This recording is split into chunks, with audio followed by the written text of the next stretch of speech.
আসসালামু আলাইকুম take lovers. তো আশা করি সবাই ভালো আছো। তো আমিও তোমাদের দোয়াতে ভালো আছি। তো ফিরে আসলাম নতুন একটি টেক রিঅ্যাকশন ভিডিও নিয়ে। তো আশা করি ভিডিওটি ভালো লাগবে। আজকের ভিডিওর টাইটেলটি হলো Samsung Galaxy M56 all new design, okay, strongest slimmest and in the segment, okay. যাই হোক, তো স্যামসাং গ্যালাক্সি M56 এর আজকে আমরা রিভিউ দেখবো। রিভিউ দেখে অবশ্যই আমরা রিয়েক্ট করবো তোমাদেরকে নিয়ে। তো ভালো লাগলে অবশ্যই লাইক কমেন্ট শেয়ার, চ্যানেলে নতুন হলে অবশ্যই আমাদের চ্যানেলটিকে must subscribe and get the bell icon. তো এটা যদিও একটা 8 মাস আগের ভিডিও, অলমোস্ট 8 মাস আগের, তো সেটা আমরা এখন নিয়েছি। তো দেখা যাক স্যামসাং যদি এই ডিভাইসটা আসলে কতটা ভ্যালুফুল মানে সেটা তো দেখা যাক, তাই না? তো দেখবো সেটা আমরা প্লাস রিয়েক্টও করবো। তো চলো আজকের ভিডিওর কার্যক্রম শুরু করি। 1 2 3। স্যামসাং এর একটা ফোন, সেটা যদি স্লিমেস্ট, Wow. টাফেস্ট, ব্রাইটেস্ট, একদম শার্পেস্ট, ডিভাইসটা কিন্তু বেশ সেই। নাম কি হবে? দেখুন, স্যামসাং এর এম সিরিজের ফোনে এম কথাটার মানে হচ্ছে মনস্টার। এবার স্যামসাং যে স্যামসাং গ্যালাক্সি M56 ফোনটা এনেছে, সেই ফোনটা যদি আমরা M55 এর পাশাপাশি রাখি তাহলে বেশ কয়েকটা জিনিস মনে হয়, যেমন monster design, monster durability, monster display, obviously monster camera, আর শেষে মনস্টার পারফরম্যান্স। কিন্তু এরকম বড় বড় ওয়ার্ড শুধু ছুড়ে দিলে তো হলো না, তার ব্যাখ্যাও তো চাই। তো সেই ব্যাখ্যা আজকের ভিডিওতে থাকবে। ভিডিওটা দেখার জন্য লাইক টাইপ করে দিয়ে সাবস্ক্রাইব করে আমাদের সাথে চলুন ভিডিওতে একসাথে আমরা ঝাঁপিয়ে পড়ি। প্রথমেই বলি, এই ফোনটা কতটা পাতলা শুধু একবার দেখুন। এই সেগমেন্টের সব থেকে পাতলা ফোন। দিনকে দিন টেকনোলজি যত উন্নত হচ্ছে, ফোন তত পাতলা হয়ে যাচ্ছে। না, ফোনটা কিন্তু আসলে বেশ পাতলা, মানে ফোনটা একদম অনেক পাতলা মনে হচ্ছে, আসলে পাতলা, যেটা দেখতে খুবই ইমপ্রেসিভ। আর ডিজাইনটাও ভাই এক কথায় ইউনিক, মানে স্যামসাং এর এরকম ডিজাইন আমরা খুব কমই দেখি। আর ডিসপ্লেটা দেখলাম চিন বেজাল, একদম সুপার লেভেলের নেওয়া, যেটা কিন্তু আসলে অসাধারণ। মানে এবার স্যামসাং কি তাদের একটু মানে কি ডিজাইনের দিকে একটু ফোকাস করছে এই আর কি। তো চলো বিউটি আবার প্লে করি। কিন্তু ব্যাটারির সাইজ কমছে না। স্যামসাং গ্যালাক্সি M56 5G এই ফোনটা মাত্র 7.2 মিলিমিটার স্লিমনেস, হ্যাঁ, মানে থিকনেস, এটা ঠিক আছে 7.2 মিলিমিটার, যেটা আসলে এক কথা ইমপ্রেসিভ। আর নিশ্চয়ই ব্যাটারিতে আশা করি বড়ই হবে, খারাপ হবে না, কারণ ব্যাটারিটা যদি সিলিকন কার্বন হবে, তো ওই হিসেবে এটা আশা করি বড় হবে। আর ডিজাইনটা আসলে রেয়ার, আর মানে ডিজাইনটা আসলে সুন্দর, খারাপ না, আর ওভারঅল ভালোই। কারণ বিউটি আবার প্লে করি। 2 মিলিমিটার স্লিম, ওজন মাত্র 180 ইমপ্রেসিভ। যে M55 এসেছিল তার থেকে 30% পাতলা হয়ে গেছে। ওয়াও, 30%! তুমি বুঝতে পারছো যে 30% পাতলা, মানে 185 গ্রাম, যেটা 185 না, আমরা একটু দেখে নিই, দাঁড়াও, ওয়েট, আমরা একটু করে নিই। হ্যাঁ, তার থেকে 30% পাতলা হয়ে গেছে মাত্র 180 গ্রাম, মানে আগের যেটা ছিল M55, ওটা থেকে 30% পাতলা, যেটা কিন্তু আসলে ইমপ্রেসিভ, দুর্দান্ত একটা ব্যাপার হতে যাচ্ছে। আর তোমার ওই যে দেখো রেয়ার প্যানেলের ডিজাইনটা দেখো, ডিজাইনটা আসলে ইমপ্রেসিভ, খারাপ না কিন্তু। হ্যাঁ, তো ক্যামেরা মডিউলটা দেখতে মানে খুবই সুন্দর লাগছে। তো চলো বিউটি প্লে করি। 80 গ্রাম। গতবার যে M55 এসেছিল তার থেকে 30% পাতলা হয়ে গেছে। ওকে, পাতলা হয়ে গেছে মানে ফোনটা মজবুত নেই এরকম নয়, কিন্তু ফোনের সামনে এবং পিছনে দুদিকেই গ্লাস ডিসপ্লেটা ভাই অসাধারণ হয়, অস্থির। গরিলা গ্লাস ভিক্টাস, ও মাই গড। হ্যাঁ, গরিলা গ্লাস 3, গরিলা গ্লাস 5 এইসবের যুগ চলে গেছে। এমনকি সেটাই, মানে গরিলা গ্লাস 5, গরিলা গ্লাস 2 এগুলো মানে কি দিন শেষ, বা গরিলা গ্লাস ভিক্টাসের কি বাংলাদেশ, যাই হোক, তো এটা জোকসে পার্ট। বাট উভয় পাশে আমরা গরিলা গ্লাস ভিক্টাস প্লাসের কি প্রোটেকশন পাচ্ছি, যেটা আসলে ইমপ্রেসিভ। আর ডিসপ্লেটা ভাই আসলে মাখন ভাই, অস্থির একটা ডিসপ্লে। তো চলো বিউটি প্লে করি। স্যামসাং গ্যালাক্সি M55 সেখানে ব্যাক সাইডে ছিল পলিকার্বনেট, এবার জিনিসটা প্রিমিয়াম হয়ে গেছে। আর গরিলা গ্লাস ভিক্টাস প্লাস থাকার ফলে যেটা হয়েছে, 4 গুণ বেশি স্ক্র্যাচ রেজিস্ট্যান্ট, আর 2 মিটার উপর থেকে পড়ে গেলেও কিছু হবে না। মানে যদিও এখানে মিলিটারি গ্রেডের সাপোর্ট থাকলে আসলেই ভালো হতো, কারণ এটা 2 মিটার, ওটা পকেট ডিস্টেন্স থেকে যদি পড়েও যায় তোমার কি মোবাইলটা ভাঙার সম্ভাবনা থাকে না। বাট এখানে গরিলা গ্লাস ভিক্টাস প্লাসের প্রোটেকশন এটাও ভালো, খারাপ না। মানে 2 মিটার উপর থেকে যদি পড়ে যায় মোবাইলটা সেফ থাকবে। যদিও তোমাদের কি মানে এরকম ফেলে দেওয়ার আশা করি ফেলবে না, কারণ এটা বুঝতেই পারছো কিরকম হতে পারে। তো চলো বিউটি প্লে করি। আপনি পরীক্ষা করবেন না, তবে হ্যাঁ শক এন্ডিউরেন্সটা রয়েছে, মানে মনের শান্তি আর কি। All is well, all is well, all is well, all is well, all is well, ও all is well. এই যে কালারটা দেখছেন এটা লাইট গ্রিন, Light এছাড়া green। একটা ব্ল্যাক কালারে এই ফোনটা এসেছে। অবশ্যই এবার ডিসপ্লের কথা বলবো, তার আগে বলি ব্যাক সাইডে যে ক্যামেরা বাম্পটা দেখছেন না, এইরকম ক্যামেরা বাম্প প্লেসমেন্ট ডিজাইন দেখতে খুব সুন্দর লাগছে, খারাপ না কিন্তু। নতুন জিনিস, বেশ প্রিমিয়াম লাগছে দেখতে। সেটাই। তবে স্যামসাং এর ফোন মানে সবথেকে প্রিমিয়াম জিনিস কি? Obviously display, super AMOLED display, Samsung এর স্পেশাল। এখানে রয়েছে super AMOLED plus display, 33% brighter এই ডিসপ্লে, ভিশন বুস্টার আছে, কালার রিপ্রোডাকশন ভালো, ভিউইং অ্যাঙ্গেল ভালো। কিন্তু আপনাকে আমি যেটা নোটিস করতে বলবো সেটা হচ্ছে এর বেজেল। কাগজে কলমে বলতে হলে বলতে হয় 36% বেজেল স্লিমার। Wow impressive. মানে এই স্যামসাং এম সিরিজে কি কয়দিন আগে আমরা 2টা রিভিউ করেছিলাম, অবশ্যই রিয়াকশন করেছি। সেগুলোর ফোনের যে বেজেলগুলো ভাই এত মোটা, দেখতে তোমার মনটা খারাপ হয়ে যায় ভাই। মানে স্যামসাং লাভার হলেও তুমি স্যামসাং লাভার হতে পারবে না, কারণ ওইগুলো বেজেল ছিল সেই লেভেলের মোটা। বাট এটা দেখো স্যামসাং M56, হ্যাঁ M56, এটা আমরা দেখো বেজেলটা কি ভাই, এদিক দিয়ে দেখো মানে একদম উপর নিচ চারদিক দিয়ে কি একদম বেজেলগুলো অনেক অনেক চিকন, যদিও লোয়ার বেজেলটা একটু মোটা, বাট ওভারঅল কাজ চালার মতো খারাপ না, দেখতে ডিসপ্লেটা খুবই সুন্দর লাগছে। আর পাঞ্চুল কাটাটা বেশ একদম ডিসপ্লে অনুসারে একদম ঠিকঠাক আছে, বেশি বড় না বেশি ছোট না, যেটা দেখতে খুবই মানে ইমপ্রেসিভ লাগছে। এক কথা ভাই অসাধারণ। তো চলো বিউটি এবার প্লে করি। হয়ে গেছে, কিন্তু বেজেল একেবারে পাতলা, যার ফলে ডিসপ্লেটা দেখতে আরো ভালো লাগছে। সেটাই। 6.7 ইঞ্চি এই ডিসপ্লেটা সাইজ। এটা কিন্তু একটা ফুল এইচডি প্লাস 120 হার্টজ এর ডিসপ্লে। ডিসপ্লেতে ইন ডিসপ্লে ফিঙ্গারপ্রিন্ট সেন্সর আছে, সেটা বেশ ভালোভাবেই কাজ করেছে। আর এই ডিসপ্লেটার HBM 1200 নিটস, যথেষ্ট ব্রাইট ডিসপ্লে, আউটডোরে দেখতে কোনো রকম সমস্যা হচ্ছে না। ডিসপ্লে নিয়ে আসলে এত কথা বলার দরকারই পড়ে না, আজকাল এগুলো নিয়ে কোনো সমস্যা হয় না। বরঞ্চ আমাদের চিন্তা হয় যে ফোন তো এত পাতলা হয়ে যাচ্ছে, ব্যাটারি কমে গেল না তো? সেটাই তো। ফোনে আছে 5000 mAh ব্যাটারি, এবং তার 5000 mAh এর ব্যাটারি, এটা আসলে কম। মানে বর্তমান যুগের সাথে, যদিও এটা 8 মাস আগের একটা ভিডিও, তখনও মানে 8 মাস বা 9 মাস আগে কি তখনও 7000 mAh কি আসে নাই, তখন 7000 mAh আসবে এরকম একটা ভাব ছিল। বাট তখনও ওই শেপ করলে ব্যাটারিটা আসলে একটু কম, 5000 mAh। এখানে যদি 6000 mAh দিত তাহলে বলতাম যে ঠিকঠাক ছিল, মানে স্ট্যান্ডার্ড পর্যায়ে থাকতো। বাট এখন 5000 mAh দিয়েছে, এটা মানতেই হবে, এটা কিছু করার নেই। এই তো কাজ চালানোর মতো এই আর কি। তো চলো বিউটি প্লে করি।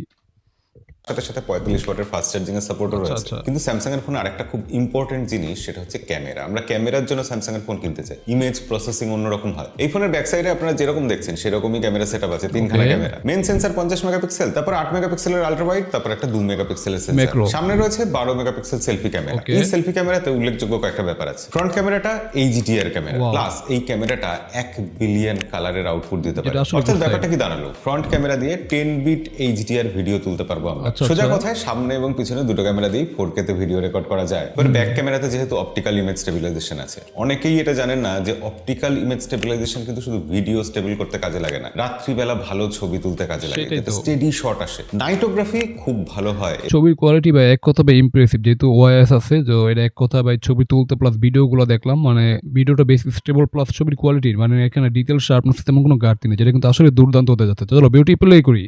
এবং যেটা এই ফোনে আমরা দেখতে পাচ্ছি বেশ কিছু ক্যামেরা স্যাম্পলে লো লাইটে ক্লিয়ার সেলফি আসছে, এবং তার সাথে দেখুন রিয়ার ক্যামেরা দিয়ে 2x এ পোর্ট্রেট ছবি কেমন আসছে। স্যামসাং এটাকে বলছে পোর্ট্রেট 2.0, অর্থাৎ এআই দিয়ে পোর্ট্রেটকে। মাই গড, ছবিটা দেখো ভাই, মানে ছবিটা ডিটেল শার্পনেসে ভাই একদম ক্রিস্টাল ক্লিয়ার মনে হচ্ছে। এখানে ডিটেল শার্পনেসে তেমন কোনো ঘাটতিই নেই ভাই, এক কথা ভাই অসাধারণ ভাই, খুবই ইমার্সিভ একটা ছবি দেখছো। মানে ছবি কোয়ালিটিটা দেখো, খুবই মানে এক কথায় অপূর্ব ভাই। তো চলো বিউটি প্লে করি। এত সুন্দর বানানো হচ্ছে। আজকাল ইমেজ প্রসেসিং এর ক্ষেত্রেও কিন্তু এআই ব্যাপারটা ঢুকে গেছে। তো এআই এর প্রসঙ্গেই বলি, এখানে যে One UI 7 আছে তাতে এআই একদম ভরপুর। যেমন অবজেক্ট ইরেজার, সেখানে এআই সাজেশন দিয়ে দেবে কোন জিনিসটা ইরেজ করতে হবে। আইসোলেট ফটো সাবজেক্ট আছে, মানে অটোমেটিক্যালি সাবজেক্টকে ডিটেক্ট করে নেওয়া হবে, ব্যাকগ্রাউন্ড থেকে সেটাকে তুলে নিয়ে স্টিকার বানিয়ে দেওয়া যাবে বা এরকম কিছু। এছাড়াও এআই ফটো কারেকশনের ক্ষেত্রে সাজেশন দেবে, ফটোগ্রাফিক এফেক্টের ক্ষেত্রে সাজেশন দেবে, এমনকি ফটো কোয়ালিটিও ইমপ্রুভ করে দেবে। কিন্তু এই কাজগুলো করার জন্য ভালো পাওয়ারফুল প্রসেসর দরকার। তো এই ফোনে রয়েছে 4 ন্যানোমিটার ফেব্রিকেশনের Exynos 1480 প্রসেসর। প্রসেসরটা ডে টু ডে লাইফের কাজ ঠিকঠাক করে দেবে, মাল্টিটাস্কিংও করে দিচ্ছে, সেই সব কোনো সমস্যা নেই। তার একটা বড় কারণ এখানে ফাস্টার র্যাম দেওয়া হয়েছে, LPDDR5X র্যাম। এছাড়াও স্টোরেজের ক্ষেত্রেও কিন্তু UFS 2.2 এসব দেয়নি, একেবারে এটা ভালো, খারাপ না। 3.1 দিয়ে দিয়েছে storage type. Improved cooling system, যাতে স্মুথ পারফরম্যান্স পাওয়া যায়, ল্যাগ না হয়, তাই হিটিং এর ব্যাপারটাতে নজর দেওয়া হয়েছে। গতবারের যে M55 ফোনটা ছিল তার থেকে 33% বড় করে দেওয়া হয়েছে ভেপার কুলিং চেম্বার। এছাড়া গেমারদের জন্য স্যামসাং এখানে গেম বুস্টার মোডও দিয়ে দিয়েছে, মানে গেম খেলার সময় প্রায়োরিটি মোড, গেম সাউন্ড, এরকম বিভিন্ন সেটিং চেঞ্জ করা যাবে। স্ক্রিন রেকর্ডিং, স্ক্রিনশটের মাধ্যমে গেম বুস্টার মোড থেকে আপনি যে জায়গাগুলো জিতেছেন, ভিক্টরি, সেগুলোকে রেকর্ড করে রাখতে পারবেন। আর এই টোটাল ব্যাপারটাকে চালানোর জন্য সত্যিকারের ভালো অপটিমাইজেশন দরকার, সফটওয়্যার ভালো হওয়া দরকার। স্যামসাং এর One UI 7 সেটা এখন আপনারা জানেন অ্যান্ড্রয়েডে কতটা ভালো। তার সব থেকে বড় প্রমাণ যে এখানে 6 বছরের অ্যান্ড্রয়েড আপডেট আর 6 বছরের সিকিউরিটি আপডেট। এটা আসলে গুড সাইন। এই বাজেটের ফোনে আর কোনো কোম্পানি কি এরকম দেয়? আচ্ছা, এটার বাজেটটা কত ভাই এটা আমি আসলে জানি না, বাট আমরা এখানে 6 বছরের মেজর মানে অ্যান্ড্রয়েড আপডেট পাচ্ছি প্লাস সিকিউরিটি আপডেট 6 বছর, যেটা কিন্তু আসলে ইমার্সিভ একটা ব্যাপার। হ্যাঁ, কারণ আমরা কিন্তু একটা ফোন এত চালাই না, তারপর 6 বছরের আপডেট পাবো, মানে লেটেস্ট অ্যান্ড্রয়েডের সাথে কি আমরা থাকতে পাবো, যেটা কিন্তু আসলে একটা গুড সাইন। হ্যাঁ, তো চলো বিউটি এবার প্লে করি। এখানে হেপটিক ফিডব্যাক কিন্তু নরমাল, আর সিঙ্গেল স্পিকার রয়েছে, ডুয়াল স্পিকার নয়। এছাড়া সিঙ্গেল স্পিকার বা এটা তো আসলে একটু কস্ট কাট করানো মনে হচ্ছে, মানে এখানে সিঙ্গেল স্পিকার আসলে মানতে পারছেন না, এখানে ডুয়েল স্টোরি স্পিকার দেওয়া দরকার ছিল, যেহেতু এটা স্যামসাংয়ের একটা ফ্ল্যাগশিপ ফোন, মানে ফ্ল্যাগশিপের কাছাকাছি মিড রেঞ্জের একটা ফোন হবে। তারপর এটা ডুয়েল স্টোরি স্পিকার দিলে আসলেই ভালো হতো, খারাপ হতো না, বাট এটা খুবই মানে কি অভাব, মানে আমার কাছে অভাব লাগছে এই আর কি। তো চলো বিউটি প্লে করি।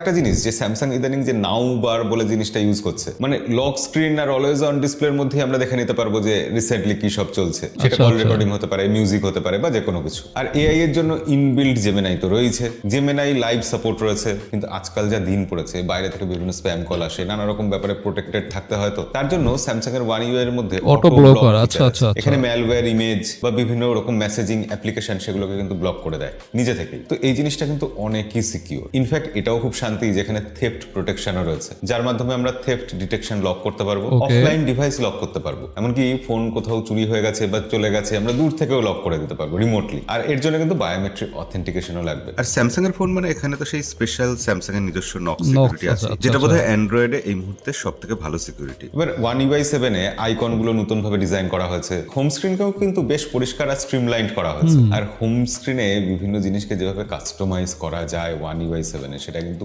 খুব কম ইউআই তে এখন করা যায়। মোদ্দা কথা হলো স্যামসাং এর ফোন মানে সিকিউরিটির দিক দিয়ে নিশ্চিন্ত থাকা যায়। ওয়ান ইউআই 7 নিঃসন্দেহে এখন খুবই ভালো, আমার তো খুব পছন্দ হয়। এরপর এম সিরিজের ফোন মানে সেই ফোনটা একটু আমাদের সাধ্যের মধ্যে হবে, এবার তারপরেও যদি সেই ফোনটা এরকম প্রিমিয়াম দেখতে হয়, এরকম ডিউরেবল হয়, খুব একটা কম্প্রোমাইজেশন আমরা যদি না দেখি, তখন মনে হয় যে হ্যাঁ স্যামসাং একটা ভালো ফোনই বার করেছে। স্যামসাং গ্যালাক্সি M56 5G, এই ফোনটা আপনার কেমন লাগলো কমেন্টে লিখে জানাবেন। এই ফোনটা লঞ্চ হয়েছে 24,999 আচ্ছা আচ্ছা, ইন্ডিয়ান প্রাইস এটা।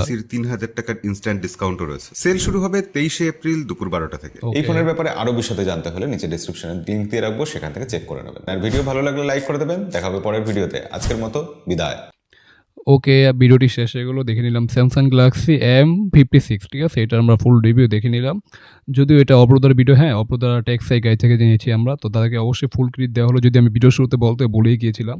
তো যাই হোক, অপরদার ভিডিও দেখে নিলাম, বাট মানে দিন দিন যত যাচ্ছে না অপরদা না, মানে ফোনের যে নেগেটিভিটি ওটা বের করতে ভুলেই যাচ্ছে আমার কাছে মনে হচ্ছে। আই থিঙ্ক মানে আগে তার মানে রিভিউগুলো দেখতাম, সে একসময় কি ফোনের পজিটিভ সাইডগুলো বলতো এক পাশে আর নেগেটিভ সাইডগুলো বলতো, বাট ডে বাই ডে তার যত রিভিউ দেখতেছি মানে ডে বাই ডে বর্তমান থেকে শুরু করে প্রেজেন্ট থেকে পাস্ট যত আমার রিভিউ দেখতেছি এখন ইদানিং, তার মোবাইল রিভিউর মধ্যে না সব কিছু পজিটিভ সাইডই দেখতে পাই, মানে আমরা নেগেটিভ যে সাইডগুলো ওটা আমরা দেখতেই পাই না, যেটা একটা আসলে আমার কাছে খুবই খারাপ লাগছে এই আর কি।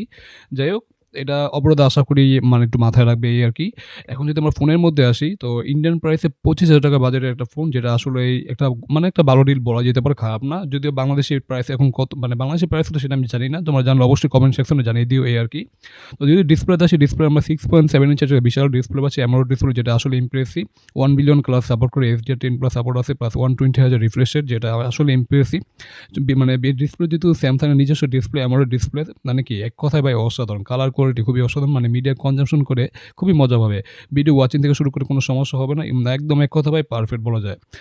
পাশে আমার যে রেয়ার প্যানেলের যে ডিজাইনটা এক কথা ইউনিক, মানে ডিজাইনটা আসলে সুন্দর, বিশেষ করে ক্যামেরার যে শেপটা বা ক্যামেরার যে মডিউলটার ডিজাইনটা দেখতে খুবই সুন্দর লাগছে। এখানে বর্ডার দিয়ে সুন্দর করে সাজানো আছে, যেটা দেখতে এক কথা কি ইমপ্রেসিভ লাগছে, যেটা খুব খারাপ না, ভালোই লাগছে, এবং ডিজাইনটা খুবই একদম কি ক্রিস্টাল ক্লিয়ার মনে হচ্ছে, যেটা এক কথা মানে ইমপ্রেসিভ বলাই যেতে পারে, ঠিক আছে।